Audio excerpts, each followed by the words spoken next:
La maravilla del cuerpo humano. En esta ocasión tendremos la oportunidad de conocer de manera muy sencilla, muy básica, la anatomía y fisiología de algunos de los órganos o sistemas, algunos de los sistemas que conforman el cuerpo humano. Es una presentación, digamos que muy general. Seguramente dentro de su curso tendremos algunas otras presentaciones que hablarán más específicamente de algunos de estos sistemas, dependiendo del tema que vayamos a tratar. Bueno, pues para el Colegio Internacional de Urgencias Médicas, su servidor, el licenciado Alejandro Cervantes, con la presentación de el cuerpo humano. En esta ocasión no vamos a tener preguntas de inicio, ya que es un tema que más bien requiere de alguna práctica en los ejercicios de su curso, entonces pues ahí es donde se van a enfocar a la parte, a la práctica como tal. Vamos a hablar de algunos temas, primero los términos anatómicos y los sistemas corporales. Anatomía, que estudia, su definición es que estudia las estructuras del cuerpo y las relaciones que se dan entre estas. Y fisiología, estudia el funcionamiento del cuerpo humano y de sus partes. Estas dos son definiciones, digamos que básicas. El cuerpo humano también está descrito a través de algunos términos. Estos términos es importante que los conozcamos debido a que durante nuestro trabajo profesional vamos a estarlos ocupando de manera regular.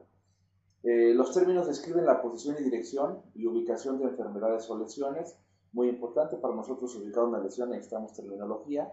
Los términos correctos minimizan la confusión y comunican la extensión de lesiones o enfermedades con base a la exploración física. Vamos a comenzar. Lo primero que necesitamos saber es que requerimos conocer cuál es la posición anatómica de una persona. La posición anatómica que nosotros vamos a emplear como base es esta: las palmas hacia el frente, las piernas ligeramente abiertas a la altura de los hombros y el tórax obviamente erguido en una posición bípeda. Esta es la posición, digamos que base. Y a partir de esta entonces vamos a dividir el cuerpo en diferentes, primeramente, planos. Los planos son el plano sagital, que divide el cuerpo a la mitad, en dos partes, en una izquierda y en una derecha. Esta es la sección izquierda y la derecha, tomando en cuenta, vamos a regresarnos tantito, que si nosotros dividimos el plano sagital a nuestra persona, va a ser su izquierda y su derecha, por lo tanto es la contraria a la nuestra. En este caso, esta que sería mi derecha es la izquierda de él, y la que sería mi izquierda es la derecha del paciente. Entonces, aquí lo vamos a ver nuevamente: el plano sagital, el parasagital, que sería exactamente a un costado, si lo viéramos desde la parte posterior, si pudiéramos hablar mejor del paravertebral; el plano transverso, que sería dividir en superior e inferior al cuerpo; y el plano frontal o coronal, que sería dividir, que es que se ve aquí, que sería dividir al cuerpo en frontal y posterior. También tenemos planos oblicuos como este, por ejemplo, donde se pueden hacer unas divisiones. Entonces tenemos la línea media, dividimos en el plano sagital la izquierda y la derecha del paciente. Tenemos la línea media axilar, que divide anterior y posterior, que es el plano coronal, ¿no? Estábamos hablando, o frontal. Muy bien, vamos a ver cuáles son las regiones del cuerpo. Es muy sencillo. Tenemos las extremidades superiores, las extremidades inferiores, la cabeza y el dorso. Vámonos desde arriba. Hombro, que se comprende de una articulación formada por tres huesos, vamos a verlo más adelante: brazo, codo, antebrazo, muñeca y mano. Y después nos vamos a cráneo por completo, la cara solamente, el rostro. Aquí nos faltaría el cuello, tórax, que es esta parte, el tórax, abdomen, la pelvis, esta es la pelvis, ¿sí? Y luego vendría el muslo, la rodilla, la pierna, el tobillo y el pie. Así es como dividiríamos en regiones corporales el cuerpo. Tenemos unas regiones que son la palmar y la plantar, que son las que dan hacia el frente y dan hacia abajo, dependiendo, ¿no? Obviamente, el pie y la mano. Ahora sí, muy importante los términos direccionales. Estamos hablando de qué tan alejado o cercano de la línea media lo tenemos. Entonces, lo que está más cerca de la línea media se va a denominar como proximal, y lo que está más alejado de la línea media también se va a denominar como distal. Entonces, yo tengo una lesión en esta región. Aquí, en esta región, lo tengo distal. Si lo tengo aquí, lo tengo proximal. ¿Sale? Entonces, es como un término anatómico de referencia direccional. Aquí es lo mismo, proximal, hacia la línea media, digamos que es el centro del tórax, y distal, la parte más alejada. Aquí tenemos nuevamente los términos direccionales, el posterior y el anterior, el superior y el inferior, medial o lateral, ¿no? O sea, más hacia un lado o más hacia la línea media también. Entonces, estamos hablando de proximal, distal, de superior, de inferior, de anterior, posterior, de medial y lateral. Bueno, algunas otras términos que es importante que conozcamos son los de movimientos en cuanto a las flexiones. Estamos hablando que el brazo extendido es una forma de verlo a través del brazo. Lo podemos hacer también con la pierna, lo podemos hacer con el tronco. Esto es extensión, esto es flexión, esto es abducción, o sea, hacia arriba, y aducción, sin la B, aducción hacia abajo. Entonces, es abducción, aducción, extensión y flexión. Muy bien. Algún otro término muy importante que debemos conocer es el término supino, en donde tenemos a la persona boca arriba. Así conocemos normalmente el término como boca arriba, caras viendo hacia el cielo y todo el cuerpo, obviamente, la parte frontal viendo hacia el cielo. El prono, que es lo contrario, el cuerpo viendo hacia abajo, la cabeza pudiera ver hacia abajo o de forma lateral, como en este caso lo tenemos, ¿no? Decúbito lateral derecho o decúbito lateral izquierdo, en donde la persona se posa sobre su parte derecha o su parte izquierda en esta posición. Aquí tenemos el decúbito lateral izquierdo, entonces, donde la persona se posa sobre su parte izquierda. La posición de Fowler o semi-Fowler, cuando estamos hablando de un poquito más inclinado, casi más acostado, ese es Fowler. Y el Trendelenburg, donde tenemos las piernas levantadas, cierta angulación, lo ocuparemos para estado de shock. Y tenemos el tórax completamente, el dorso completamente reposado en una posición horizontal. Ok, las líneas del cuerpo ya las habíamos visto en planos, pero ahora lo vamos a ver en líneas. Tenemos la línea media, que está exactamente a la mitad del cuerpo, dividiéndolo de izquierdo y derecho. Tenemos el hueco supraesternal, que es este hueco que está aquí. El manubrio exactamente del esternón por debajo. Aquí tenemos el esternón dividido en tres secciones. Los márgenes costales. Tenemos la línea media axilar, perdón, la axilar anterior, que es a la altura de la axila. Aquí no vemos la axilar media, tendríamos que ver a la persona de lado. Tenemos la línea media clavicular, tomando en cuenta que esta es la clavícula, exactamente a la mitad de la clavícula tenemos la línea media clavicular. Entonces, básicamente son las líneas que tenemos en el tórax.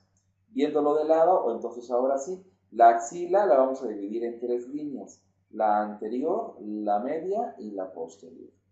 Entonces, aquí tenemos las líneas. Continuemos sobre los sistemas ahora sí. Nos vamos a ir sobre el músculo esquelético. El músculo esquelético tiene unas características bien importantes. Lo primero es que da forma al cuerpo, lo sostiene, le permite tener esa posición, protege órganos vitales. Estamos hablando básicamente de cráneo y de tórax, que es los que más brindan protección a órganos vitales. Está formado por 106 huesos. Actúa como un armazón para la fijación de los músculos, también de ahí se toman los músculos para fijarse, y está diseñado para permitir el movimiento del cuerpo. Vamos a comenzar por el cráneo. Bueno, el cráneo tiene algunos huesos que son importantes tomar en cuenta. Vamos a comenzar por la parte frontal, que sería el hueso frontal. Después tenemos este amarillo, que es el hueso parietal, y el temporal. Y el occipital. El temporal es este es el temporal. Este es el occipital, parietal y el frontal. Este hueso que está aquí es el esfenoides. Este que está aquí como rojito es el esfenoides. Tenemos la maxila inferior, el maxilar superior y los huesos propios de la nariz. Básicamente estamos hablando del bono.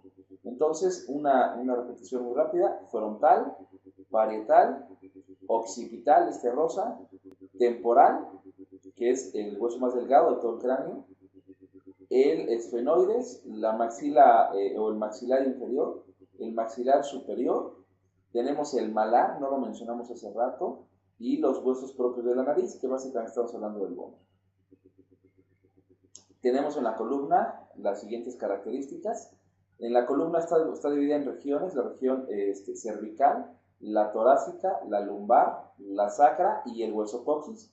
El cervical, las cervicales son 7, se comprende de 7 vértebras, las torácicas son 12, las lumbares son 5, los sacros, el sacro que está unido, está soldado, pero son 5, y el coxis, el coxis que puede comprender hasta, solamente un coxis vaya, pero puede comprender hasta 4 vértebras, que también están soldadas. Entonces, cervical, torácica, lumbar, sacro y coxis. 7 cervicales, 12 torácicas, 5 lumbares, 5 sacros y 4 del coxis.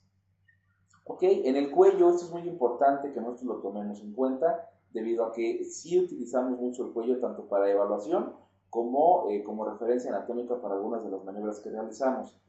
Lo primero que vamos a notar es que por el cuello pasan estructuras bien importantes que a veces no tomamos en cuenta. Es muy pequeño, pero por aquí pasa, básicamente les comento, vía respiratoria, aquí vemos al cartílago tiroides y el cricoides con la membrana cricotiroidea, pero detrás del sistema respiratorio tenemos el esófago, que también pasa por el cuello. Detrás del esófago tendríamos la columna cervical, que también pasa por el cuello. Tenemos grandes vasos, aquí estamos hablando básicamente de las arterias carótidas, que son esta y esta, pero también tenemos las venas yugulares, estas azules que se ven aquí, son las yugulares. Estas dos y estas dos pasan básicamente por el borde anterior del esternocleidomastoideo, que es este músculo. Cuando nosotros giramos, se salta el músculo, cuando giramos el cuello, y este es el esternocleidomastoideo. Este es el borde anterior, y este es uno de los puntos de función para canalización periférica de la yugular, o para centrales también, se pudiera, como un punto de referencia. Y aquí tenemos la vía respiratoria, ¿no? Entonces, decíamos, cartílago tiroides, el cricoides, esta es propiamente la tráquea, y la membrana cricotiroidea. Ahora sí nos vamos sobre el tórax. En el tórax estamos hablando de huesos, tenemos la clavícula, la otra clavícula, tenemos el hueco supraesternal, tenemos el manubrio, el esternón, que estamos dividiendo normalmente en 3, en tercios. Tenemos las costillas, que comenzamos desde la primera, que si se dan cuenta está detrás de la clavícula. Normalmente esta no la sentimos, pero sentimos el hueco, los huecos que se dan entre las costillas. Las costillas que frontalmente tenemos 11, porque la 12ª, si ustedes lo pueden ver, es flotante y no llega al frente. Entonces, pero frontales se logran percibir 11, y la 12ª que está en la parte posterior. Estas cubren pulmones, todo el mediastino, corazón, grandes vasos, protegen hígado, protegen vaso, protegen, quizá podríamos hablar que parte del estómago, bueno, es parte de lo que se protege con la caja torácica. Y tenemos la columna cervical, que es por la parte de atrás, lo que vamos a ver, así como también las escápulas, que son uno de los 3 huesos que forman la articulación del hombro, así como el esternón y así como el húmero, que acabamos de ver nada más la cabeza del húmero. Entonces tenemos escápula, el esternón y el húmero hacia acá, que eso es parte ya de las extremidades superiores, el húmero, y básicamente lo que tenemos en el tórax. Las extremidades inferiores, entonces vamos a partir de la pelvis. En este momento nada más vamos a hablar de la pelvis en conjunto. La pelvis está dividida, pero no vamos a hablar de sus divisiones. Estamos hablando del fémur, un solo hueso muy importante. En lesiones donde hay fractura de fémur, los sangrados pueden llegar a ser muy extensos, alrededor de 1 litro por cada uno de los fémur. Entonces es importante tomarlo en cuenta. La rótula, que está a nivel de la rodilla. Tenemos la tibia, que es este hueso que está frontal, el peroné, que está posterior, y bueno, los huesos propios del pie. Básicamente es lo que tendríamos en las extremidades inferiores. En las extremidades superiores, ahora sí, Tenemos la clavícula, tenemos la escápula, tenemos el húmero que forman el hombro, tenemos ¿cómo se llama? La región del codo, y luego aquí tenemos el hueso que es el radio, que está en la parte superior del brazo, digamos que alineado con el dedo pulgar. Y luego tenemos el cúbito, esta parte que está en la parte inferior es el cúbito, y después tenemos los huesos propios de la mano. Entonces, básicamente es lo que vamos a ver. Hay diferentes tipos de articulaciones que nada más nos vamos a mostrar para que tomemos en cuenta cómo se dan. Cuando es en bola, que hay una cavidad. Cuando es en bisagra, si se dan cuenta que no hay una cavidad completa. Cuando es en pivote, esta sube y baja. Aquí está una vértebra. Esta sube y baja a través de este. Si se sube hacia arriba y hacia abajo ligeramente. Aquí es de deslizamiento, solamente hay un deslizamiento del hueso. Esto se da en el hombro, básicamente. La silla molar, por ejemplo, que nada más se posa en la parte superior.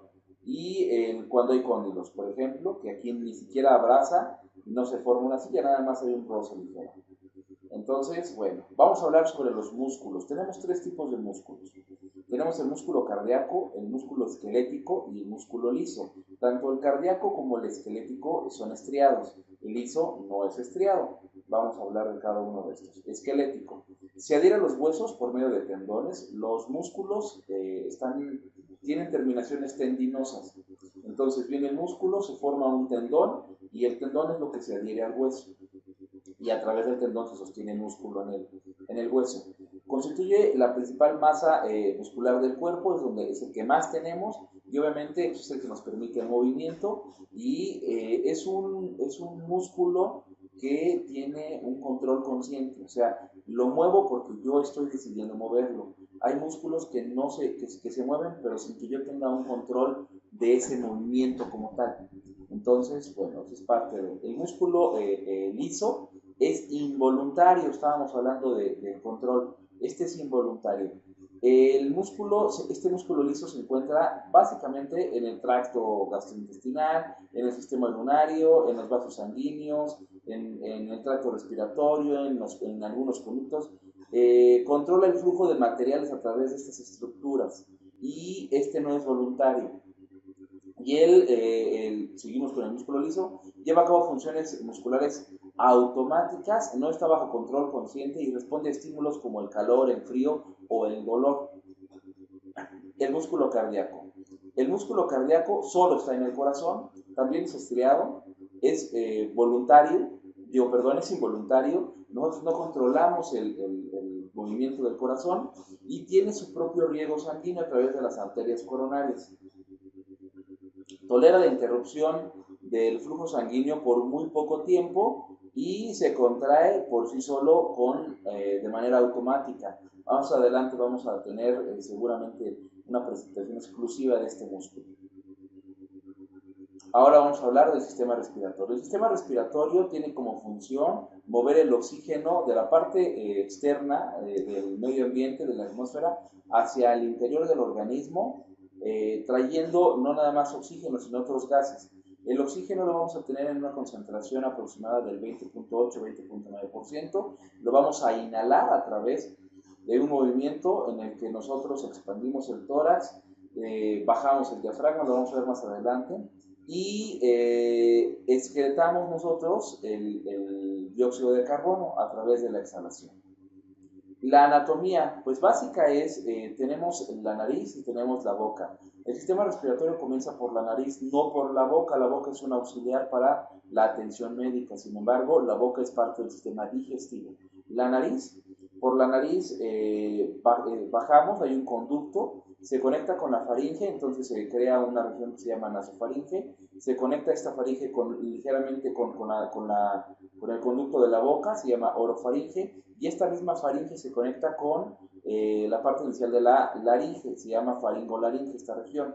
Después viene la laringe, en la laringe lo que divide es algo que se llama epiglotis, aquí no se nota muy claramente, pero la epiglotis es una válvula check que nos permite la división de estructuras que pasan por la vía respiratoria y por la vía digestiva. Estamos hablando básicamente de alimento, ya sea sólido o líquido, o de aire. Cuando nosotros inhalamos, la epiglotis se levanta para permitir el paso del aire a través de la tráquea, que en este diagrama sería esta, y cuando nosotros deglutimos, la epiglotis cierra el conducto aéreo para hacer que pase el alimento a través del esófago, que aquí no se nota el esófago, quedaría por detrás de la tráquea. Entonces, esta sería, digamos que hasta la epiglotis, las vías aéreas superiores. Las vías aéreas inferiores comienzan de la laringe hasta los alveolos. Esta sería la laringe, donde teníamos hace rato los vimos en un diagrama, el cartílago tiroides, el cricoides, la tráquea, los bronquios y al final los pulmones. En los pulmones tenemos unas terminaciones, unos pequeños sacos que miden muy pocas micras, que tienen el nombre de alveolos, que es donde se lleva a cabo el intercambio gaseoso y se denominan como el sistema o la región, el componente anátomo-funcional del sistema respiratorio. Estos serían los alveolos, estos serían los pequeños sacos, están rodeados de un sistema circulatorio y esto permite que se dé este intercambio gaseoso, tanto de oxígeno hacia el interior como de dióxido de carbono hacia el exterior.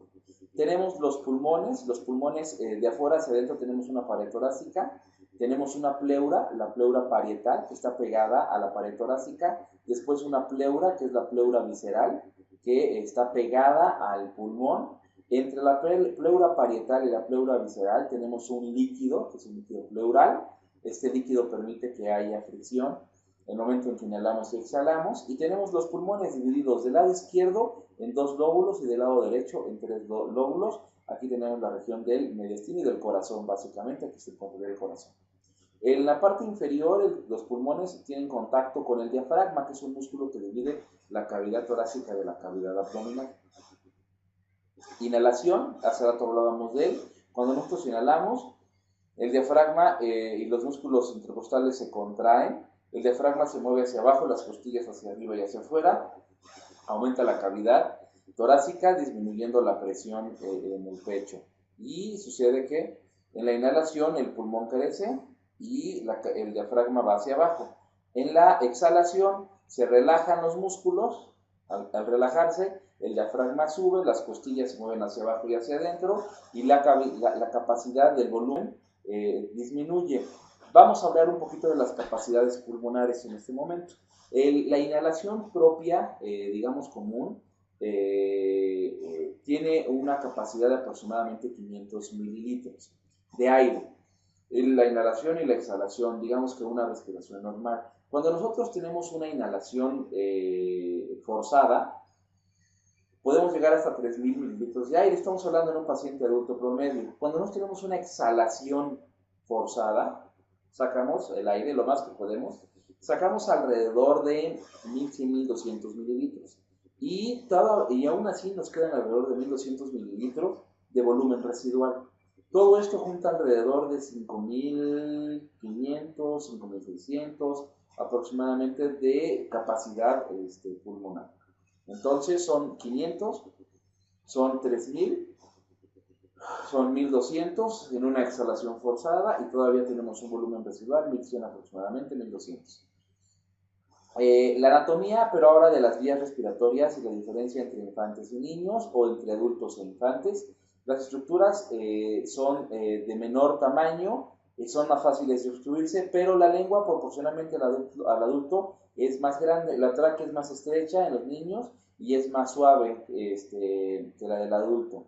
También tenemos un cricoides no bien desarrollado en los niños, menos rígido, y una pared torácica más suave en los infantes. Su respiración son más abdominales que torácicas. Entonces, miren, aquí tenemos el diagrama entre el adulto y el niño.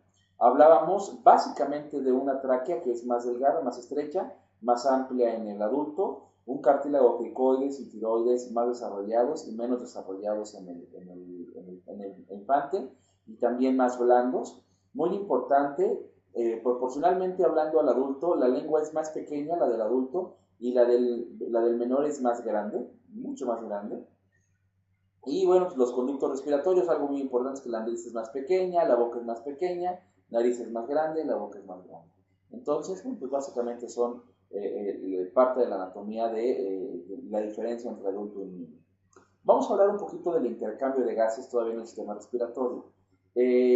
Vamos a hablar del alveolo capilar, tanto en la región o en la respiración externa, que es la que se da a través de el alveolo, que es el saquito, el vaso sanguíneo. Después lo vamos a hablar como la respiración, que es capilar y celular. Nosotros aquí estamos recogiendo un aire rico en oxígeno, estamos hablando y repetimos del 20.8, 20.9%, mucha de la bibliografía del área médica lo cierra en 21%. Sangre baja en oxígeno, pasa alrededor de los alveolos, dice oxígeno entra a los capilares y vamos a verlo mejor en el diagrama. Aquí tenemos la llegada del oxígeno esto es a nivel celular, la llegada del oxígeno por un vaso sanguíneo, por un capilar. Este oxígeno se deja en las células y se recoge el dióxido de carbono para que pase. Esto es una arteria y a partir de aquí en adelante se convierte en vena.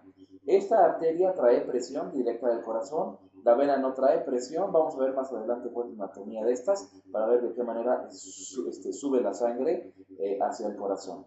Esto se da a nivel externo. La parte superior, la respiración superior, se da con el capilar, que nuevamente es una arteria, y que es una vena, y aquí surge como es un capilar nada más. Aquí llega con presión y aquí viaja sin presión. Estos saquitos son los alveolos. Aquí nosotros lo que hacemos es recogemos el oxígeno y dejamos el dióxido de carbono. Entonces dejamos el CO2 y recogemos el oxígeno para que se vaya la sangre oxigenada hacia, en este caso, el corazón, y después se alterna el sanguíneo. Vamos a hablar de algunas situaciones importantes: la respiración adecuada y vamos a hablar de frecuencia, ritmo y calidad. No es suficiente con que nosotros determinemos que el paciente respira. En ciertos protocolos sí es suficiente, como por ejemplo en el RCP, pero cuando estamos hablando de la evaluación de un paciente, requerimos saber cuál es esa calidad de la respiración, tanto el ritmo como la frecuencia también. Entonces vamos a hablar un poquito de esto. De las frecuencias, en el adulto tenemos aproximadamente de 12 a 20 respiraciones por minuto. Esto es normal, tenemos una variante de más o menos 4. Alrededor de 10, 8 como mínimo, 24 como máximo. En el niño de 15 a 30 tenemos una respiración superior, y en el infante de 25 a 50. El ritmo debe ser regular o irregular. Esta es una respiración regular.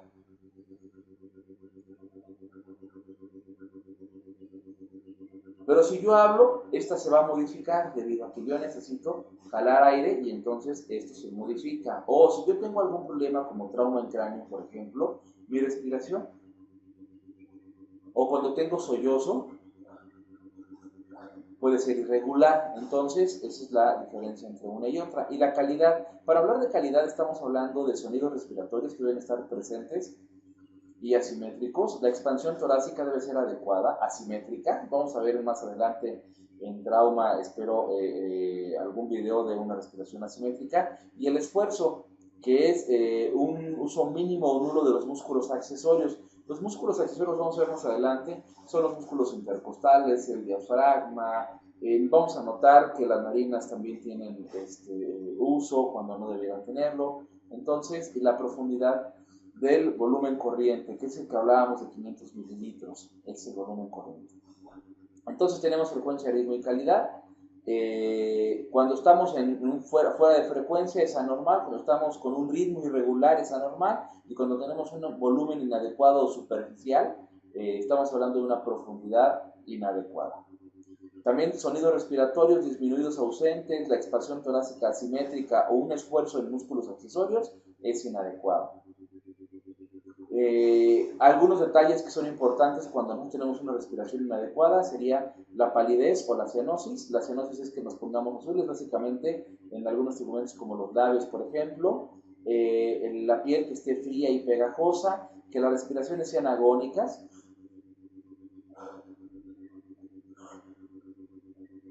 Esto sería una respiración, digamos, similar a la agónica.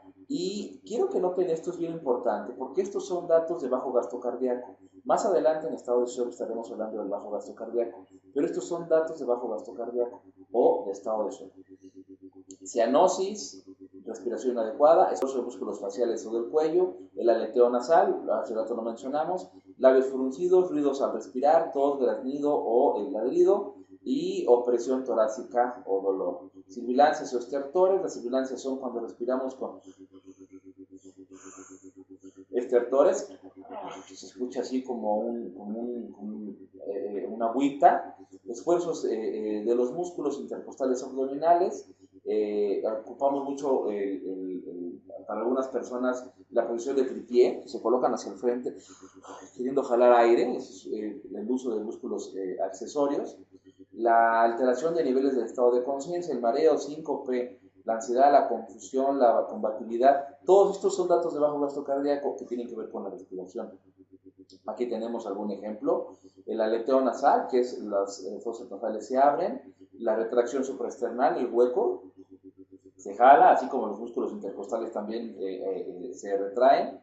La respiración sube y baja, por ejemplo, en los niños, quiere decir que tórax y abdomen es una respiración más diafragmática. Esto hay que verlo en los niños, porque este es el primer síntoma del problema.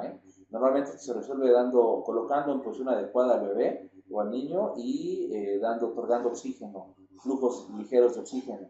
De no determinarlo, esto puede hacer que el menor caiga en paro cardiorrespiratorio. Bueno, esto es básicamente. Vamos a hablar del sistema circulatorio. Aquí vamos a dar también un desglose muy sencillo, debido a que viene una presentación más adelante, seguramente dentro de su curso, donde hablaremos exclusivamente del corazón. Entonces, aquí vamos a hacerlo de manera general. El corazón bombea la sangre contenida en los vasos sanguíneos a través del cuerpo. Los vasos sanguíneos se dividen en dos básicos, que serán las arterias y las venas. Quiero decirles que las arterias contienen alrededor del 30% de la sangre y las venas del 70%, más o menos. La sangre transporta nutrientes y oxígeno hacia las células, remueve el dióxido de carbono y otros productos de desecho de la misma, así como la sangre transporta nutrientes que nos van a ayudar a mantener las células en buen estado. El corazón está dividido básicamente en 4 cavidades, aurículas y ventrículos. Las aurículas por fuera tienen forma de oreja, por eso se llaman así. Los ventrículos tienen forma de V y tienen los siguientes vasos sanguíneos. Del ventrículo izquierdo sale la arteria aorta y del ventrículo derecho salen las arterias pulmonares que llevan sangre sin oxígeno hacia los pulmones. Los vasos sanguíneos que llegan serían las venas. A la aurícula derecha, la vena cava superior y la vena cava inferior, y a la aurícula izquierda, las venas pulmonares que traen sangre oxigenada de los pulmones para vertirlo hacia el ventrículo izquierdo y de ahí salga hacia la aorta. Hablaremos más sobre el ciclo seguramente más adelante. Y aquí es precisamente lo que les acabo de decir. De la aurícula derecha recibe la sangre de las venas, la vena al ventrículo izquierdo, esta manda la sangre hacia los pulmones, de los pulmones regresa por la aurícula izquierda ya oxigenada, baja al ventrículo izquierdo y esta se manda toda la sangre para que regrese nuevamente a la aurícula derecha a través de las venas, ¿cómo se llama? Cava superior e inferior. El corazón, bueno, está dividido, tiene algunas válvulas como la tricúspide, la pulmonar, la mitral y la aórtica, ahorita las vamos a ver. Tiene contenido especializado contráctil y de conducción, tiene un sistema eléctrico de conducción, que veremos más adelante en otra presentación, pero ahorita lo mencionaremos de manera básica. El nodo sinusal, que tiene 3 asas, la anterior, la media y la posterior, se conectan con el nodo auriculoventricular. Este es el nodo auriculoventricular, con el haz de His. El haz de His se divide en 2 ramas, la derecha y la izquierda. La izquierda se subdivide en 2 más, que no vienen en este diagrama, y al final desembocan en algo que se llaman fibras de Purkinje. Rápidamente lo explico porque esto es importante. Cuando nosotros tenemos al corazón bombeando sangre, primero se contraen las aurículas y luego los ventrículos. Pero los vasos sanguíneos de los ventrículos salen hacia arriba. Entonces, de las aurículas, la contracción es de arriba hacia abajo, y de los ventrículos, la contracción es de abajo hacia arriba, para que la sangre salga por los vasos sanguíneos que siempre están en la parte de la base del corazón. Es muy importante que nosotros entendamos esto. El sistema eléctrico de conducción viaja del nodo sinusal hacia las aurículas a través de las tres vías anterior, media y posterior, y hace que las aurículas se contraigan de arriba hacia abajo. Pero después viaja del nodo aurículo-ventricular a través de las de His y las ramas derecha e izquierda sin que se contraigan todavía los ventrículos. Viajan hacia la punta de los ventrículos para que la señal salga de la punta hacia arriba y entonces se contraigan hacia arriba.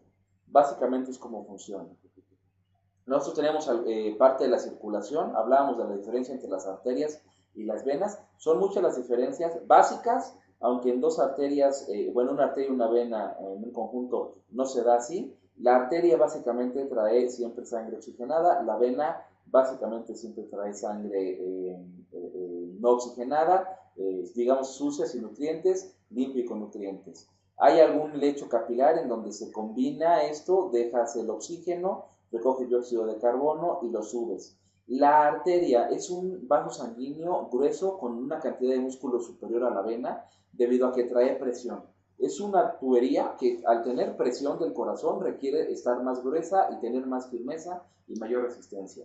La vena no tiene presión porque del lecho capilar de la célula no hay presión hacia arriba. Debe estar delgada, mucho más delgada, porque la vena funciona a través de nuestro movimiento o respiración. Al nosotros apachurrarla, hacemos que la sangre suba. ¿Y cómo es que no baja? Porque la vena tiene válvulas, permite que la sangre suba, pero que no baje. Entonces, de esa manera va funcionando tanto la arteria como la vena en este caso. Los vasos sanguíneos y sus vasos de circulación. Las arterias, decíamos, llevan la sangre lejos del corazón. Las arteriolas son más pequeñas. Los capilares conectan las arterias con las arterias con las vénulas. Hay sitios de intercambio, las vénulas y las venas del corazón. Todo esto se va formando, que es parte del lecho que ahorita mencionábamos. Principales arterias del corazón: la coronaria, que está dentro del corazón, tanto la derecha como la izquierda; la aorta, que manda todo el flujo hacia el torrente sanguíneo; la pulmonar, que también manda el flujo hacia los pulmones, el corazón hacia los pulmones; la carótida, que estábamos mencionando a la altura del cuello; la femoral, que está en la parte inguinal, digamos; la radial, que decíamos está en el brazo, aquí la podemos detectar a través del pulso radial; la braquial, en la parte interna del brazo; la tibial posterior y la pedia dorsal, que lo veremos más adelante como parte de los puntos donde podemos localizar el pulso.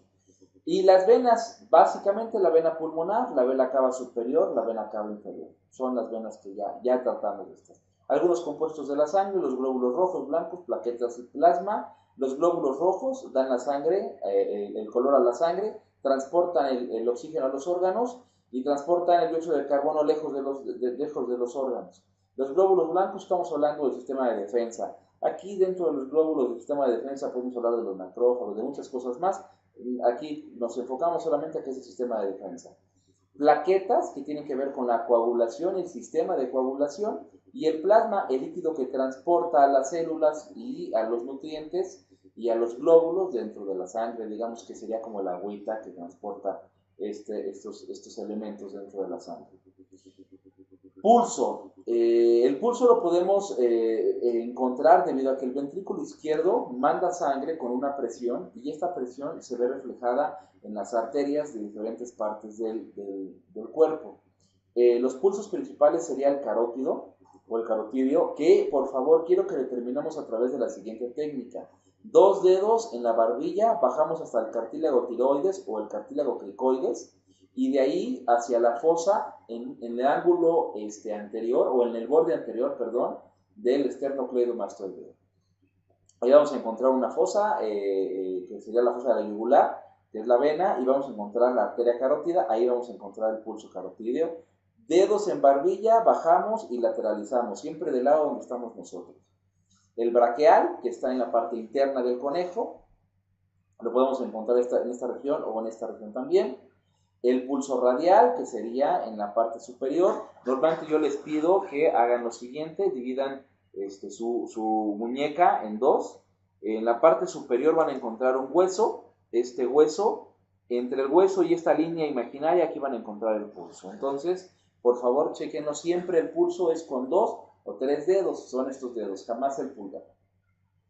El pulso femoral, aquí tenemos el pulso femoral, y que les decía que es en la región inguinal, y el pulso tibial posterior, y también tenemos el pedio, que es el pedio dorsal, ¿no? Entonces aquí tenemos los pulsos más comunes para que aprendamos a determinarlos. Presión sanguínea, que es la fuerza que ejerce la sangre sobre las paredes internas hacia el exterior de los vasos sanguíneos. Esta solamente se puede determinar en las arterias y se divide básicamente por presión sistólica y por presión diastólica. La sistólica es cuando hay una contracción del corazón, manda la sangre a través del torrente sanguíneo y vemos una presión muy elevada debido a que tiene presión directa del corazón. La diastólica es cuando el vaso sanguíneo se relaja y se encuentra en reposo. Son dos presiones. Las más comunes son 120 para la sistólica, 80 para la diastólica, aunque hay sus variaciones dependiendo de hombre o mujer y está por complexión y edad. 120, 110, 80, 70 serán los parámetros más comunes y normales.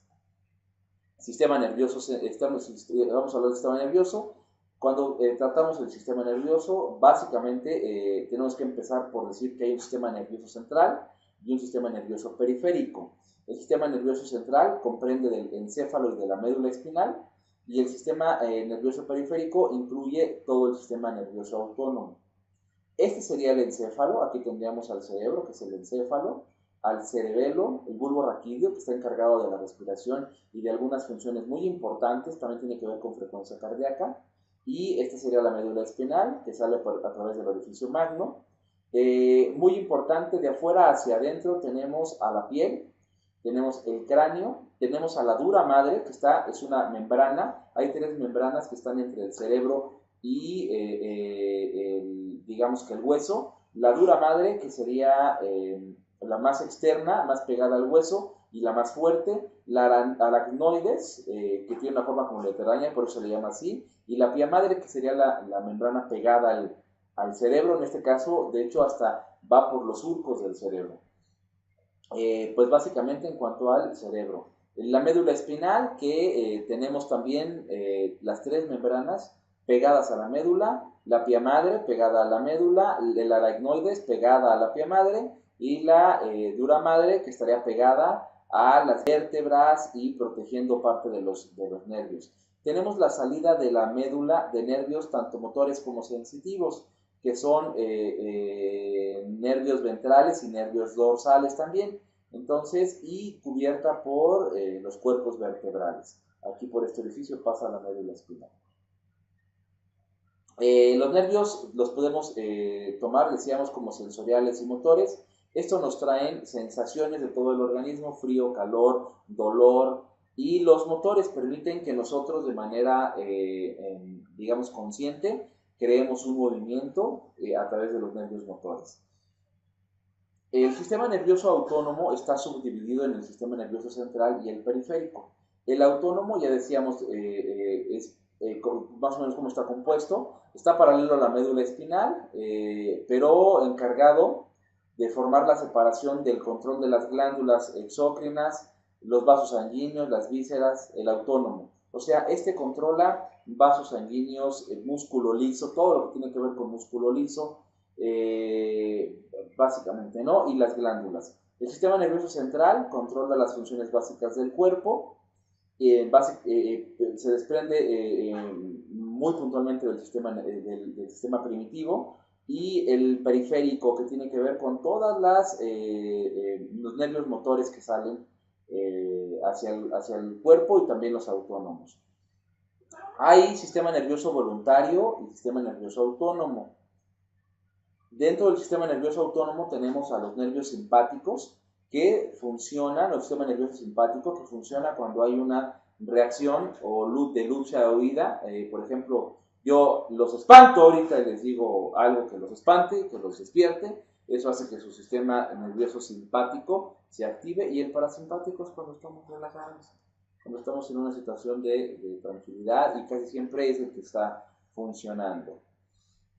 Algunas de las funciones del sistema nervioso simpático son dilatar la pupila, más entrada de luz, disminuye la secreción salival, seca la boca, que es lo que sentimos cuando hay nervio, dilata los bronquios, permite que ingrese más oxígeno al sistema respiratorio, aumenta la frecuencia cardíaca, disminuye la secreción gástrica, por eso sentimos una sensación ahí rara en el estómago cuando estamos de nervios. Hay una construcción de vasos sanguíneos, eso permite que aumente la presión sanguínea y el flujo entonces, una secreción de adrenalina a través de las glándulas suprarrenales, las vamos a ver más adelante, y aumenta la secreción del sudor. El parasimpático, una constricción pupilar, disminuye la entrada de luz, aumenta la secreción de la saliva, no seca la boca entonces, construye los bronquios, los cierra ligeramente y los mantiene en un flujo de ventilación adecuada para nuestra función, disminuye la frecuencia cardíaca, aumenta la secreción gástrica y dilata los vasos sanguíneos. Entonces baja la presión arterial. Sistema endocrino, vamos a hablar de algo muy básico del sistema endocrino, básicamente de que está compuesto por glándulas que no tienen conductos. Estas glándulas pueden ser vertir sus secreciones hacia el organismo o afuera del organismo, pues endógenos o exógenos. Secreta hormonas hacia el torrente sanguíneo y las hormonas regulan la actividad y las funciones corporales. Entonces vamos a hablar del sistema endocrino.